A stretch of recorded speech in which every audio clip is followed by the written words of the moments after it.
welcome to Tools in the Shed, a podcast powered by CarsGuide, ready to rip into car stuff that has caught our eye this week. I'm CarsGuide Deputy Editor James, and with me is Senior Journalist Richard and Senior Editor Matt. And this week we're discussing two of the biggest new vehicle launches of the year. It's been a big week. We'll discuss some fast fresh metal in the CarsGuide garage, and we'll catch up with that futurist on a mission to make a buck in this week's MuskWatch. So stay with us. But first of all, we had some feedback after last week's episode. Of course. And we were really talking about, do we need performance SUVs? Because it would appear that the whole concept of a performance SUV is filtering down into the mainstream market. It's previously been the preserve of the Luxo brands, but it's becoming much more mainstream with the likes of Hyundai N, Volkswagens of various stripes. And we had a mixed bag in terms of response. For example, Let's See If said, all caps, no, exclamation point. Yeah, we don't need them. But our mate, Peter Panousis, said, short answer, yes. Long answer, hell yes. So he's right into it. He's thinking a Hyundai Tucson N-Line, it's making him salivate profusely. It's top of his long and indecisive list, because as long as Peter's been in touch with us, he's been shopping for this, that, or the other. So he says we'll be the first to know when he finally pulls the trigger. So that's the two. You get yes and no. So on the positive side, Jim Danek says, the tech needed to defy the laws of physics is becoming more affordable. When you think about an eLSD and adaptive suspension in a 40K i30N, he still won't be trading in his Tucson and i30N for a Tucson N, but that's a very good point, that the stuff that you need to make a sporty SUV is just becoming more doable from a cost point of view. And the more expensive sporty SUVs are just getting better and better and better. Like, Richard, you went to the launch of the Audi RS Q3 and Q3 Sportback, and you can see Richard's video review probably showing up there if you're watching on YouTube. I had a very brief drive in the RS Q3 Sportback the other day, and I was amazed by that car. I was just blown away. It's so fast, it's so composed, it's so comfortable. It does what an SUV should do, but it also does what a sports car should do. It's fantastic. That's right. That 5-cylinder engine, which you also get in the RS3, is excellent. It's maturing like a fine wine. Oh yeah. It's almost like we now have SUVs are beyond the novelty phase, and we're moving into the phase where almost a decade of technology and engineering is going into making these cars handle better and perform better. The ones we talked about, we touched on last week, still up in the stratosphere, is the Cayenne and the Macan. That Porsche's got its head around how to make these cars, and they've become Porsches now. They really feel fantastic. So to that end, 88 MTB 88 said, performance SUV, bring it on. He says, getting into a normal car at over 6 foot tall is getting harder as he ages. So he's just ready to grease himself into a easy to get into SUV and likes the idea of a performance one. And David Burt makes the very logical point that the performance SUVs are an extension of prevailing vehicle tastes. Performance sedans were a thing for a while, but they came after the coupe craze in the late 60s and 70s. And he says that it's a pity that go-fast wagons were a short-lived trend. But we've got something to say about that when it comes to cars in our garage in the not-too-distant future. Corsa Dutch says performance SUV solves the couples negotiation, SUV practicality versus a spirited drive, and says it worked for him when he bought his VF2 SS Sportwagon. So they ended up with what a sweet car that is. Yeah. Absolutely. Perfect family car. Oh, fantastic. Very jealous. So Corsa has solved that particular arm wrestle. Eddie Fuentes says, I'm not sure how much disposable income you journos have, bracket Steve Corby, because Steve had said, why not just get an SUV and then get a sporty car? Whatever you can afford. So Eddie's thinking, good for you, maybe not for all of us. He makes a good point. Like, if you think you could get let's say a Tucson for 30, 35 grand, and then spend 10 grand on an MX-5, like an early MX-5, then you're getting two really good cars. Or the new Tucson N, when it eventually lobs, if it's not just an N line, it's going to be more than 45 grand. Yeah. So, it makes sense. Yeah, it's true. Jayesh Meta says, hello, Tools in the Shed. First episode, liked it a lot. Well, thank you very much, Jayesh. Welcome aboard. Can I give him a toot? He says, performance SUVs in cars in general, where do you drive them to get the satisfaction that you would like from them? You know, he lives near Gympie Road in Brisbane with a 60 to 70 kilometre an hour speed limit, lots of traffic and signals. Even when you get to the Bruce Highway, it's 100 km/h with no grace given on that speed. So that's the limit. He used to live in Dubai where the limit was more 140 km/h, and he thinks probably that's a little more sensible. But he raises the valid point, you know, when you get pragmatic about it, where are you going to use these cars? And it was a theme that others kind of jumped on as well. Yeah. Yeah. I mean, look, does he work for, my next question is, does he work for the Highway Patrol? I think he does. I think it's a sneaky message from Queensland so Highway just be down Patrol. the Bells line of road at 3 o'clock this afternoon. No, but seriously, if you are in Brisbane, Mount Nebo and Mount Glorious are pretty amazing roads, and you don't necessarily need to be going stratospheric speed to get the best out of the car. So True. Yeah. We were talking about sporty wagons. Jeff Stevens, who I suspect is or was in the UK, he had a BMW 335D Touring. And he's now in a Mitsubishi Outlander PHEV, which he likes a lot, and he uses it to tow a caravan with. But he misses that BMW's poke. You know, a more powerful, sporty version of the PHEV would be great. But he fears he'll have to change makes as Mitsubishi's pulling out of the market in the UK. So that's why I'm guessing he's there. So it's bad timing, I suppose. On the very negative side, Blake Swan hates wasteful SUVs, especially performance SUVs. He says it's an oxymoron.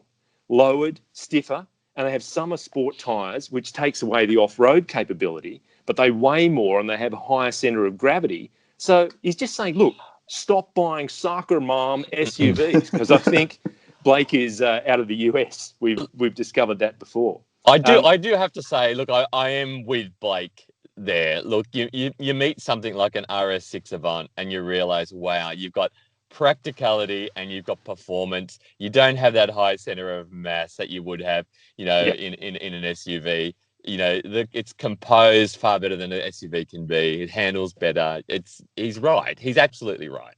Yeah, I think, and look, the next one, the YouTube handle gives it away. We've heard from this person before. HSV Commodore says, I honestly don't get why any person would buy a performance SUV.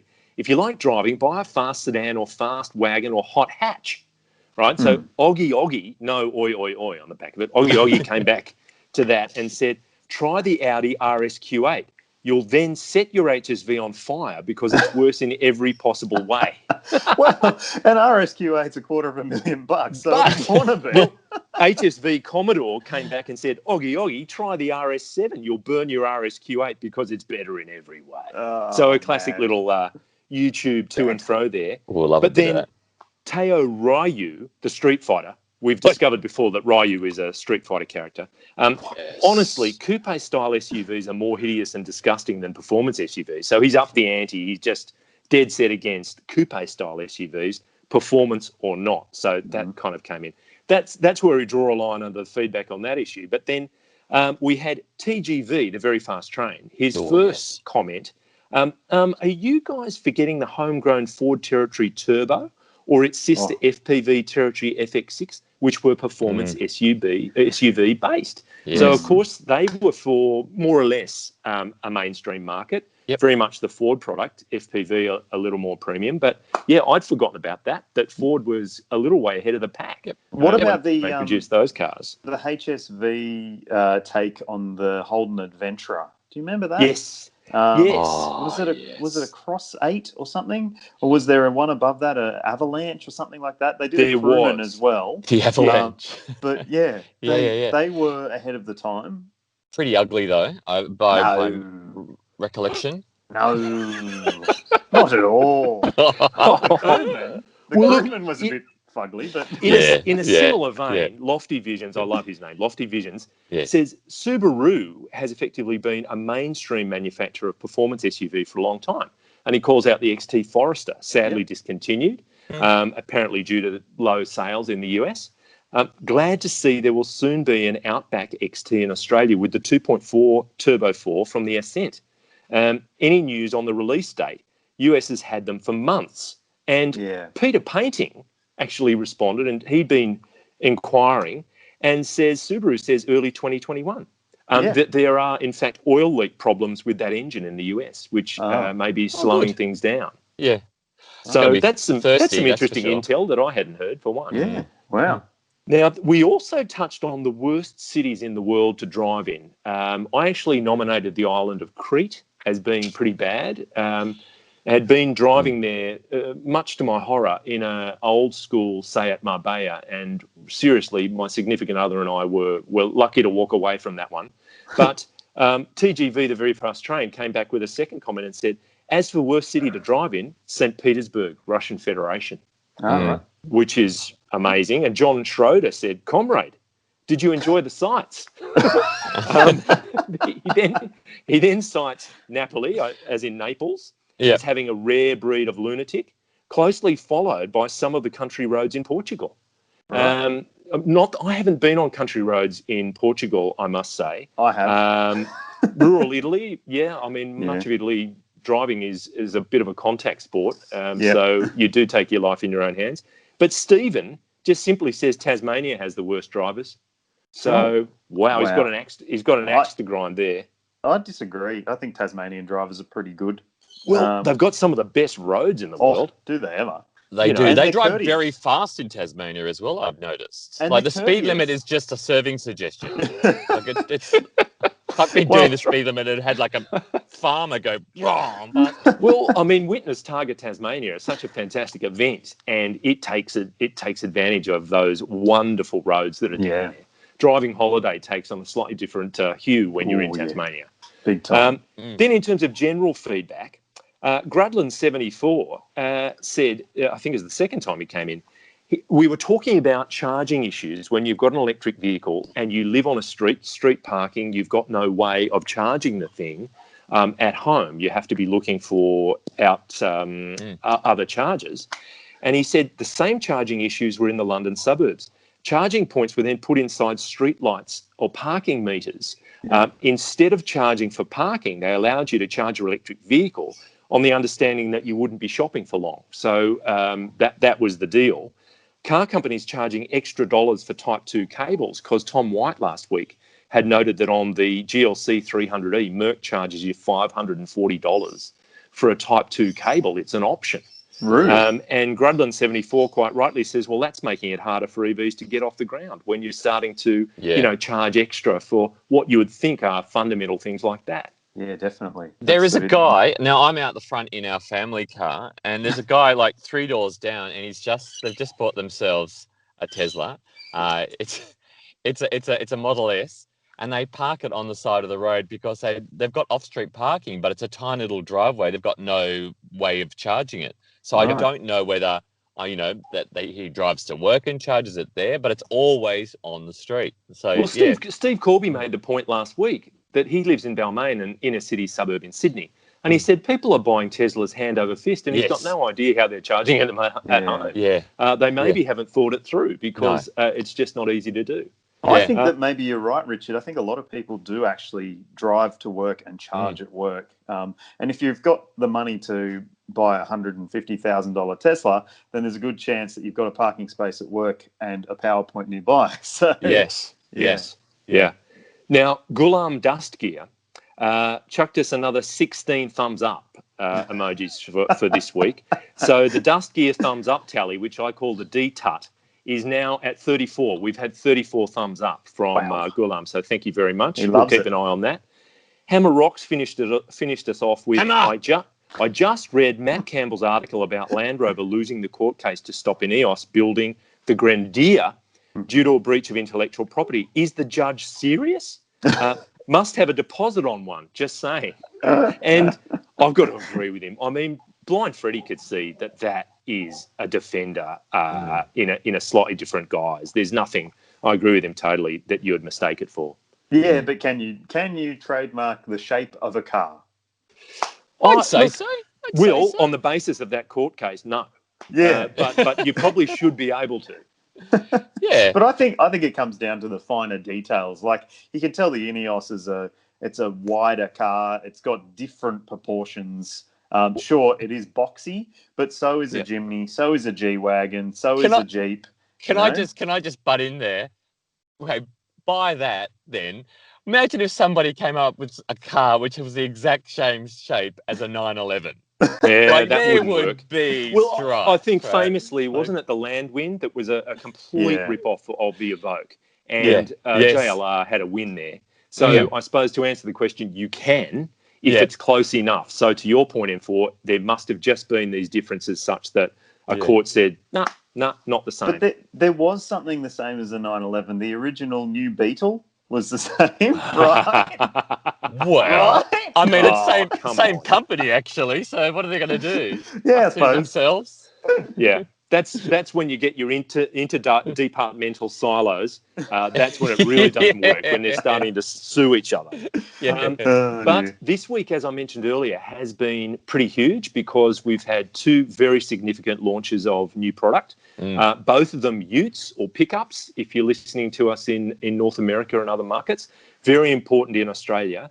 The first one being the Toyota HiLux, an updated version of that car. And the HiLux has traditionally been the number one selling vehicle in the country. I think it was knocked off last month by another Toyota, the RAV4, as the individual bestseller, but typically it's number one. And the Isuzu DMax, which has built a really strong reputation as a no-fuss, no-nonsense, hard workhorse, very popular, big fan base. And so an all-new version of that car is big news as well. Yeah. And we've been covering the price and the spec, and we're going to look at them in more depth in the very short term. And M4, you've been trawling over the details. Can you give us a kind of a top-line appraisal of where we're at with both of these? Yep. Okay, so there's an all-new DMax. This is from the ground up, brand spanking new ute, but the HiLux isn't all new. It's heavily revised, but still, the same ute, but just refreshed halfway through a life cycle, essentially. So the new DMax, like I said, from the ground up, there's been a lot of changes for this ute. They aren't necessarily that, I guess, what did you say, JC? You called it a little bit more rough and ready, a little bit more... Yeah, I think no nonsense. A kind of no fuss, hard worker, doesn't pretend to be anything other than a straight up and down kind of truck. Yeah, and now they've sort of evolved their offering. So essentially, Isuzu Australia has still got the workmate sort of style entry-level vehicles, so the SX part of the range. So you can still get a cab chassis single cab with tray back. You can get space cabs. You can get two-wheel drive and four-wheel drive. And only one model in the entire DMax range doesn't have 1 ton capability. So that tells you that they are still focused on work. They've got a 3-leaf rear suspension setup, which they believe is the first of its type, but you can get it in 2 different tunes. So depending on which model you choose, you can get a heavy duty tune or a standard tune. But at the top of the DMax range is an all new model, which we haven't seen before. It's called the X-Terrain, and it is more aimed at those buyers who are looking at a Ranger Wildtrak or a Toyota HiLux SR5, and have wanted something that offers them more, I guess, of the comforts that you might expect from an SUV, but with the utility you get of a dual cab ute. Yep. So you get a lot of the, I guess, the glitter bits that you didn't used to get in any DMax that was available. And I suppose it's worth calling out that part of this may be underpinned by the fact that it's a shared model with the Mazda BT50. So Isuzu is picking up some of that stuff from Mazda in the whole process. Funny you say that, because in the interview that Tom, our news editor, wrote a story about, was they basically didn't need Mazda at all for this program. So they could have gone ahead with just a new generation DMax, but it's Mazda that's the real beneficiary this whole tie-up. So Mazda gets a Ute to add to its range, which it did with the same thing with the Ranger in the previous BT50. Yep. But it's interesting to me that maybe this X-Terrain still has a bit of that, I guess, it's the more work-focused, the more maybe agricultural buyer, not necessarily the city slicker, because the BT50 is probably going to have some things that the X-Terrain still misses out on. Things like it doesn't have any seat heating at all, which you can get in an SR5, you can get in a Ranger, and it doesn't have an auto-dimming rear vision mirror. You know, little strange missing items where you think that maybe Mazda will be able to say, well, Isuzu doesn't have those things, so maybe we can include them and offer that more luxurious Ute example that people might be looking for. Whereas when you get the new HiLux, the facelifted HiLux, which they claim in their press release as being better looking, which to me yes, how can you state that categorically? It's each to their own, obviously. And how about all those people who have shelled out 65, 70 grand on a HiLux up till now going, well, what, was mine ugly? Come on, mate. Yes. It's a bit rude. Yeah. It's got a face like a dropped pie. Oh, we can say that now, though. We can say that now. That's right. But not only is it better looking, it's got more stuff. Obvious. The HiLux has had a pretty strong safety standard approach for its model range up until this new one, and there's a little bit more safety that seems to have been added. But the thing with the DMax is that it is now, well, without question, it's the most comprehensively equipped Ute on the market when it comes to safety technology. Things like the AEB system has pedestrian and cyclist detection. There's lane keeping assist that actually will intervene with the steering because it's an electric steering system, where in a HiLux, for example, it uses the brakes. To clamp you on the side that you're creeping out of your lane and pull you back in. Yeah. It's got that. It's got rear cross traffic alert and blind spot monitoring. A lot of this stuff is standard gear across the entire range. Got to be huge when you're talking about government and fleet buyers, right? Because 100%. So many of them are searching for 5-star safety. OH&S says we've got to have 5-star before we can purchase your vehicle. Man, they've knocked that out of the park. Yeah, definitely. This is really big news because from what we know in the past, Isuzu's always been, as you've said, to the more agricultural Ute, but they've charged almost exactly the same price as their competitors. So it's kind of like, oh, you get all this stuff in a HiLux or a Ranger, but you don't in an MUX or a DMax, but they charge the same amount of money. But now, like hearing that the DMax is the most advanced in terms of safety and tech is kind of blowing my mind. That's not what we're used to. No, it isn't what we're used to, and I guess that's the biggest change in this whole thing. And like you're right, Richard, that in the previous years, if you were buying, say, an LST DMax, you'd be paying more than a Triton. You wouldn't quite be paying as much as a HiLux or a Ranger. Yeah, but you wouldn't be getting anywhere near as much equipment. And there's been a lot of comment and criticism about DMax prices being so much higher than they were before, but you got to pay for what you get, and it's not setting any new benchmarks in terms of expensiveness. I don't think. I think it's actually pretty well priced and spec'd across the entire range. But like you were saying before we went to air, JC, you were talking about the entry level versions. They're not being a base model petrol lowrider for 24 grand like you get in a HiLux or a Navara. And that's right, you can't get a petrol. And even the entry point cab chassis 2-wheel drive SX is 32 grand, which is more expensive than its rivals. 4 grand more than the equivalent diesel version of a HiLux in that sort of specification. But you're getting more tech. You're getting more stuff. I was also going to say, it comes down to what you want. It's kind of funny or ironic that here's Toyota claiming that its new HiLux is better looking. I think the DMax looks pretty great. In terms of the way they've massaged the look of that car and differentiated it from the BT50. That's just to my eyes, but I think it's a good-looking vehicle too. I actually think it's possibly better looking than the BT50. I can't separate the Mazda 6 grille or the CX-9 grille. It's just not out of natural. my head and put it on a Ute. It doesn't look I know, right. I Like know. it just doesn't look right. I think the DMax, look, it's a bit, the grille's a bit sort of anime Pokemon sort of busy, sort of over the top. But I think it looks tough. I think it does what it should do. It's going to be appealing. Yep. I'm just concerned about the badge though. The nameplate. Are people?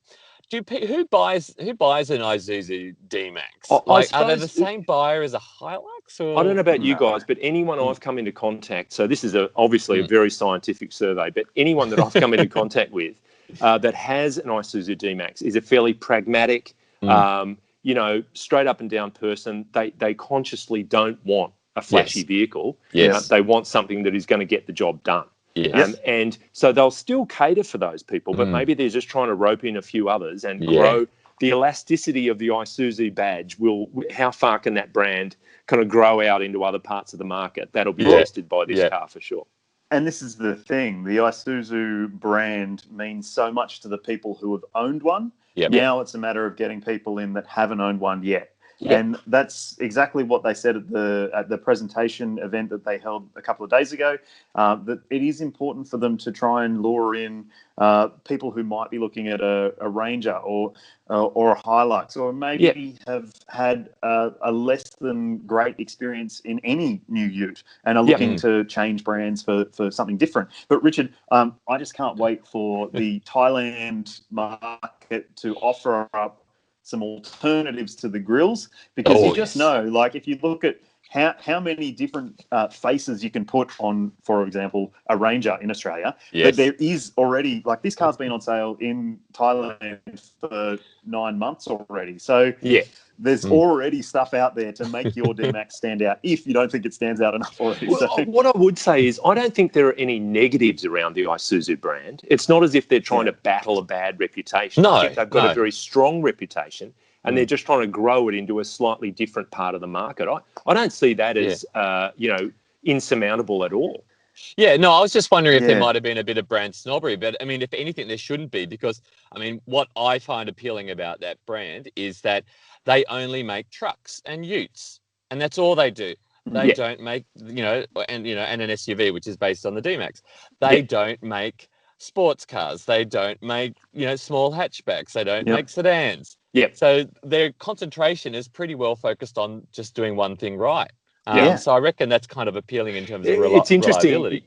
You make the point about MUX because, of course, the other side of the coin, the HiLux coin, is the Fortuner, and there's a new version of the Fortuner. But we're just focusing on the Utes for today. But that's new news as well. Yes. Yep.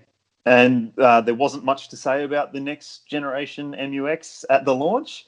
Right. They're keeping very, very quiet about what that vehicle might be and when it might arrive. Yes. Obviously, that could bring up, they've said no already, but, you could envisage a Mazda CX-100 maybe, or something like that, to sit at the top of the SUV range. I'd like to see it. I think it'd be a really interesting thing, but I don't know whether there is a Mazda buyer out there who really wants to go off-road into the distance like an MUX buyer does. Yes. And I also get the feeling that Isuzu may have a few MUXs, kicking around the place that they need to move on. I've seen a bit of activity out there in the media, advertising-wise, so it might be an orderly run out, or it might be we need to just shift a few that are sitting around the place. Interesting to see, though, what's happening in that ute-based SUV segment, because Fortuner has been such an underperformer for that brand, because they've got a Prado that's better. In my opinion, is better for not much more money. So that's always been its biggest challenge. But now this new one has so much more tech. It's a much more approachable looking vehicle. And I think that's going to do it some really good justice. Well, but if you're so dead set on filling every niche, ultimately you just have this landscape that is completely full and overlaps everywhere. So you've got to be ready for that, I suppose. Well, I remember asking someone who came out from Ford USA about why was it necessary to have a particular model we were talking about, and he was calling it shelf space. If we don't have a model on that shelf, people will go somewhere else to buy it. Yeah, so even if it's a small seller, they just need something there. And I think Fortuner is kind of like that. If they don't have a Fortuner, they'll buy an MUX or they'll buy an Everest. So, yeah. Well, fair to say, for everyone who's interested in our DMax and HiLux coverage, there's going to be a lot. So stay tuned. In the coming weeks, things are going to be busy. We're looking at it 6 ways to Sunday. But huge. We will move on. So thank you very much for that, Matt. We'll move on to our own garage and the vehicles that have been residing within it. And we'll kick off with you, Richard. Yes. You've been in an entirely, well, not entirely, but quite a different kind of vehicle. Fill us in on what you've been steering. Well, also what you're sitting in. Oh, yeah. So what I'm sitting in now is this is the family car. It's a 2017 Skoda Rapid Spaceback. I like lots of things about this car. Legroom is good. I can sit behind my driving position, and I'm 191 centimeters tall. It's got a massive boot. It's over 400 liters, and it's just a small little hatchback as well. 200 Newton meters out of the little 4-cylinder. DSG, no problems with that so far. It's pretty good. I actually enjoy getting in a car that I actually own and driving it, and terrific. And then it's a good sort of baseline actually. But the car that I've been testing this week has been a Renault Kadjar. It's the top of the line. It's the Intense, so it's got the bigger wheels, and a few more luxuries on board. We all experienced yesterday when I picked you up, Matt, and you up, JC. We went scooting all over town to do a car swap. Look, the best thing about the Kadjar is the space inside. It's based on the Nissan Qashqai, which is a big, small SUV. It's got great boot. We managed to, and you'll see a picture up there in a moment, we managed to fit our new dishwasher in the back of the Kadjar, which was amazing because I didn't think it was going to go in. Must have been a pain to have to take the dishes out to the street to wash them. Or look, it's annoying. It's a hassle. But it's a rare feature in a car. It's a dishwasher. I actually had a sink in it just the day before as well. We're doing a bit of a renovation at the moment. So even the kitchen sink, good legroom in the back as well, good headroom. Good storage. That's mainly because it's all based on the Qashqai, which they've really thought about cabin storage and spaciousness. Things I don't like about the Kadjar, I'm not a fan of the dual clutch automatic that's in it. It's nowhere near as refined actually as the dual clutch which is in this Skoda Rapid, or the Volkswagens which are currently out.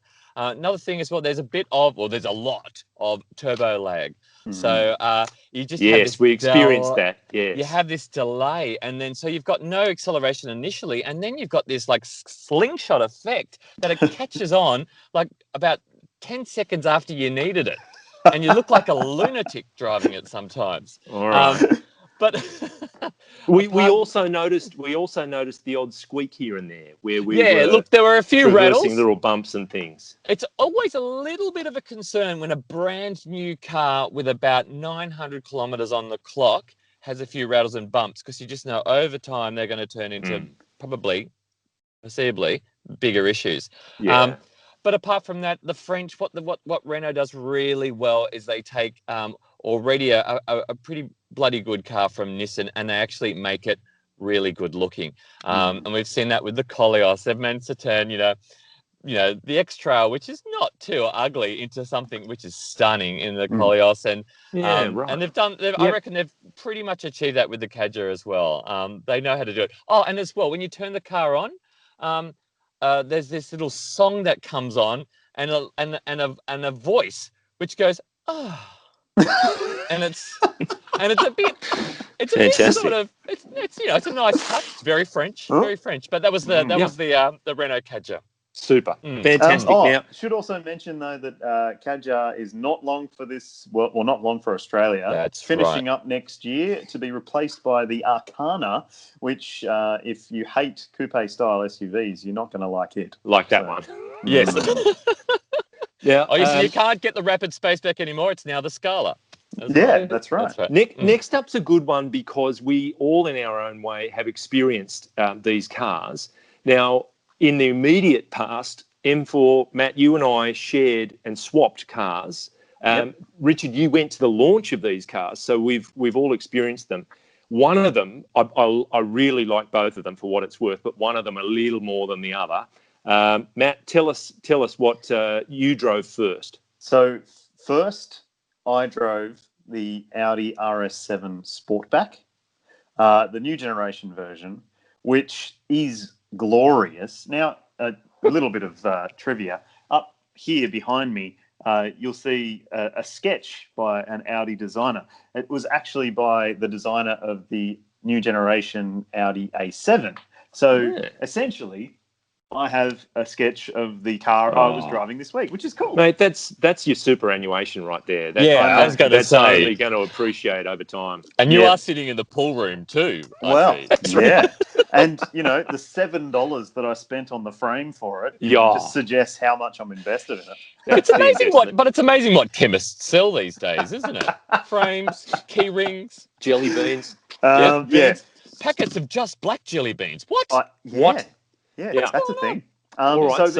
RS7, glorious looking car, glorious car to be a part of, be inside of, be driving. It is just so beautiful, but it's just not as cool as the RS6 Avant. It just isn't. No. Yeah.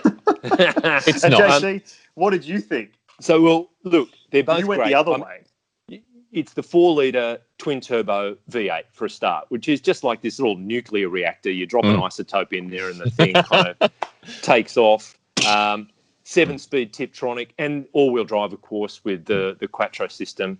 And you're not in the economy part of the market here. Both of them are north of 200,000 Australian dollars. There's not a lot between them. But 441 kilowatts is plenty of kilowatts. The 800 Newton meters as well, in terms of torque, just above 2,000 RPM, it's all there and hangs around for a long time. So it's a classic turbo V8, just so much torque and pulling power. It weighs a bit over 2 tonnes. So they're both up there in around the same weight category, but I just love it. The noise, the acceleration. Matt and I were talking about it yesterday. The Alcantara wheel that's on the RS6 is just so great. Mal, our dear leader, doesn't like it. Richard obviously doesn't. I really like that. I love it. I don't like it. I feel like I don't like it at all. The only thing I would say about the RS6 is it runs on 22-inch rims, and they almost look too big. It's like a Hot Wheels car in the packet in the supermarket. They're just oversized. That's what I reckon. Those wheels look ridiculous. They're so big. I got not a lot between them. Parking it.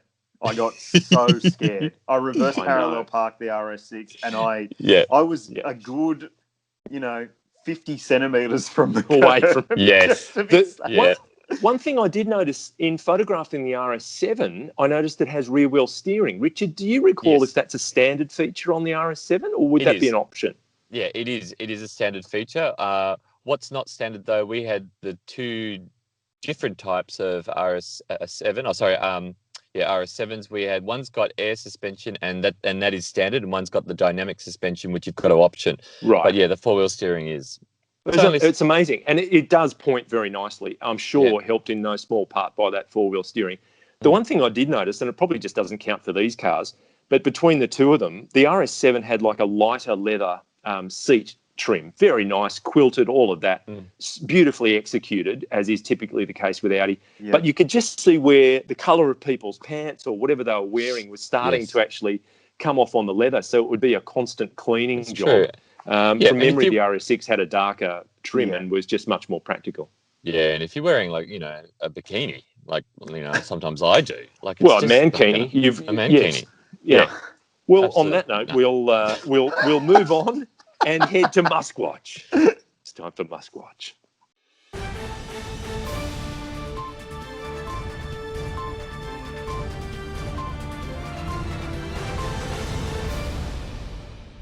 Right, so this week in Muskworld MuskWatch, we got a hint that Plaid mode, the much talked about Plaid mode, you might remember, I think, was it a Model S, was getting around the Nürburgring last year and unofficially breaking records and knocking the Taycan over and all of these things. Well, during the week, Elon tweeted a picture of a man in a very heavily plaid jacket. And he's saying, one day soon I will wear this outfit. And it was actually, he says, I was trying to channel Herb Tarlek from WKRP. So WKRP in Cincinnati was a sitcom in the States, late 70s, early 80s. And this character was notorious for wearing these big plaid jackets. So that's a huge clue that this car is coming soon. 3 electric motors, track capable, all of that stuff, very, very fast. Isn't it amazing how long the Model S is staying around and how it's like, I might be wrong, but my humble opinion is it's still the best Tesla you can buy. And I've got to say, I was looking at one in traffic just this week and thinking it is aging really well. It still looks contemporary. Nothing wrong with it. But I think in the past, Elon said he's not necessarily thinking about the next generation Model S. He's just moving on to the next model. So when demand for it dies away, it's okay, it can be retired and we'll just concentrate on what people want. I like the way he's pretty agile like that when he was talking about Cybertruck and he's like, oh, you know what? We didn't consult anybody when we came up for the design for it. We just designed a truck which we thought people would like. And look, and they said, well, what were you going to do if people didn't like it? And he goes, oh, we'll just build a normal one. You know what I mean? Like, we'll just build a truck that looks like a normal, pretty good. F truck or, Yeah. Okay. And look, so speaking of Elon, he was at a NASA press conference during the week. And this quote, I think, says a lot. He says, we're going to go to the moon. We're going to have a base on the moon. We're going to send people to Mars and make life multi-planetary. This day heralds a new age of space exploration, right? And so you got lots of adulation on Twitter. In fact, as usual, borderline worship on Twitter, people ready to bow down. But Andrew Saturn, which I thought was an interesting name, says... Saturn? I wonder what his rings look like. He was labelled on the clip as chief engineer. So Andrew Saturn says, chief engineer, lol, not an engineer, which I thought was good. Nina Budini says, leave the universe alone, exclamation mark. Oh, that's good. I like that. Another person called That Tweet That I Boned says, I just look at the potholed roads, rusting bridges and corroded copper wire that American internet access relies on, and I laugh bitterly. This isn't space exploration. It's psycho-billionaires dreaming of escaping. And I thought that was a really interesting thought. And one Spike, in similar vein, said, I really hope humans don't make it to Mars. This is my theory too. They'll just destroy another planet the same way they did to Earth. How's this for an idea, Elon? Instead of spending the billions of dollars to achieve the dreams of a few, we spend the money to fix and improve the planet we are on. And my theory is that we are a virus that's just hopping, and the Earth is just the first little cell that we're wrecking, and we're going to go out in the cosmos and wreck the whole thing. But that's a really nice segue into a video that I stumbled across during the week. And it's a guy called Tom Nicholas. He's a British guy, and he has created a video. He actually looks like your little nephew. He's got a very young kind of look to him. He's provocatively called it the fake futurism of Elon Musk. It's about a half an hour. And for anyone interested, I'd really recommend it. And he's trying to answer the question, why are people so enthusiastic about Elon's futuristic dreams? Why has it seemed to capture so many people's imagination? He gives him credit for making electric cars cool. There's no doubt that has happened. 10 years ago, they were pretty, unwanted, and now they're aspirational. Tesla is a very cool kind of statement. And he also credits him for daring to dream and act, on his dreams. That's undoubtedly pretty impressive. But he's putting it in context. He believes we're in a period of cultural stagnation where things aren't progressing a whole hell of a lot. Music is kind of stagnating and all of that. And there's a certain amount of pessimism in terms of global warming, and look, we're headed on a bit of a downward path. So people want that kind of inspirational, forward-looking, let's see a positive future kind of thing. You've got political people like Alexandria Ocasio-Cortez on the left of politics in America, Jeremy Corbyn in the UK, trying to connect with millennials who want to think more positively about the future. So he sees Elon as playing into that whole thing, which is an interesting point of view. But he raises the question, Muskian futurism, who's it for? And I hadn't thought about this at all. But he says you can assume when you're hearing about these ideas and how they're going to develop that he's aiming for this utopian future where everybody benefits. You know, his projects are for everyone. But there's the limited capacity of the loop system, for example, that he's been talking about forever and is going in Las Vegas. He says, look, you can get mass transit, just put a few more trains on, a few more buses, and it'll be far more efficient. But that's not the point.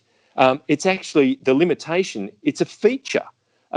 It's where a person with a certain amount of wealth can choose to sidestep a congested road by going on this particular thing rather than going on the bus or the train. That's right. And then you think about Mars. Who's going to be going to Mars? It's actually going to be elites, for want of a better word, that want to escape the effects of global warming. Not everybody's going to be able to go. It's not like a come aboard, it's all free. And the Cybertruck, he makes the point, well, when he was talking to Jay Leno and they were driving the Cybertruck, he actually said, we want to be a leader in apocalypse technology. So who can afford that? It's the people that want to avoid chaos that can afford to buy a Cybertruck. It's not about logistical viability. It's about rich buggers. And I think it's a really interesting point of view, and I'd recommend people give it a watch. Absolutely. Look, when it all comes down to it, having a tunnel under a ground that your car then gets, lifted down, into an elevator and then onto a track, really, we've got those already. They're called trains. Exactly. Do you know what I mean? Like, this is the point he's making. Yes, it's not about efficiency. It's about elitism in a way. Absolutely. Yep. I mean, look, Elon Musk is just a 21st century of Richard Branson, really. And what these explorers / philanthropists / billionaires want to do is make their mark on society and not be forgotten. And so he's just the next sort of stage. Look, there'll be other Elon Musks who come along, but at the same time, they do provide a catalyst which sort of gets us off our bums and possibly off the planet. But there's a lot of ego involved. And I don't think that there's sort of much thought about whether it's really, really helping the problems here on Earth. That's right. That's right. It's a bit like that example. Oh, what if people don't like the Cybertruck? Oh, we'll just make a normal one. They've got the depth of pockets to do it. But I really thought it was a thought-provoking thing, balancing the enthusiasm and the ideas with, hey, you're a billionaire who's about, still making $1. Yes. You want to do that. So very interesting.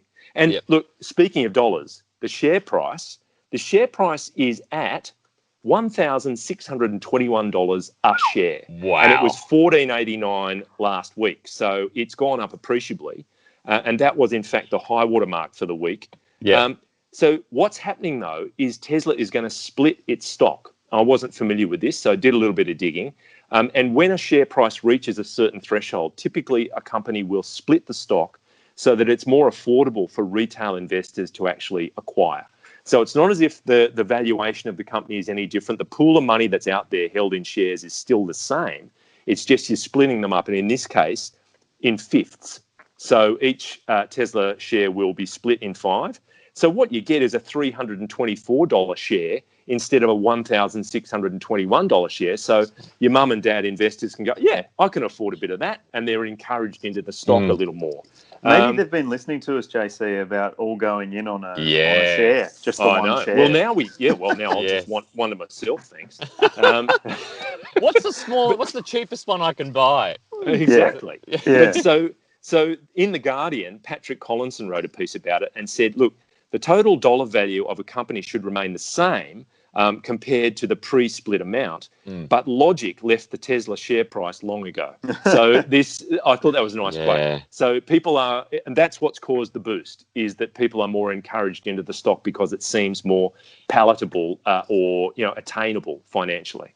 Is it Elon's sort of cult of personality which is driving these share prices up? Totally. The brand, he is the brand. If you took him out of the Tesla equation, I don't think they'd be anywhere near as appealing for a lot of people. Isn't it unusual that somebody, and this is throwing the cat amongst the pigeons here and being controversial, that somebody who is like bit of a cult leader doesn't get a lot of criticism, but somebody like Bill Gates, who does have billions of dollars but actually just tries to invest it in trying to help people, is called, oh, you're trying to enslave us all. I just think it's a bit like, Guys, no, Yeah. I think the evil villain is the other one. One's a nerd and one's not. I mean, they're both Yeah. nerds, but of slightly different stripe. That's it. Oh, yeah, exactly. Yeah. But look, on that note, I think we have reached the finish line. I want to say thank you, Richard.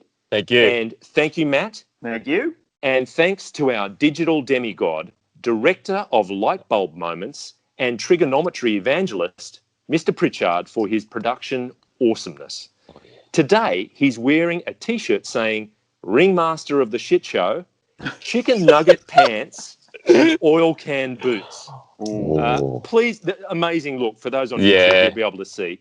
Please pass on the word about the podcast and let us know your thoughts by searching for CarsGuide on Facebook and Instagram using the hashtag CGPodcast or email us at comments@carsguide.com.au. If you're an Apple Podcast listener, please rate and review us. And remember, you can watch us on YouTube. But before we go, if anyone watching or listening is interested, a mate of mine selling his DeLorean, good condition, low Ks, only driven from time to time.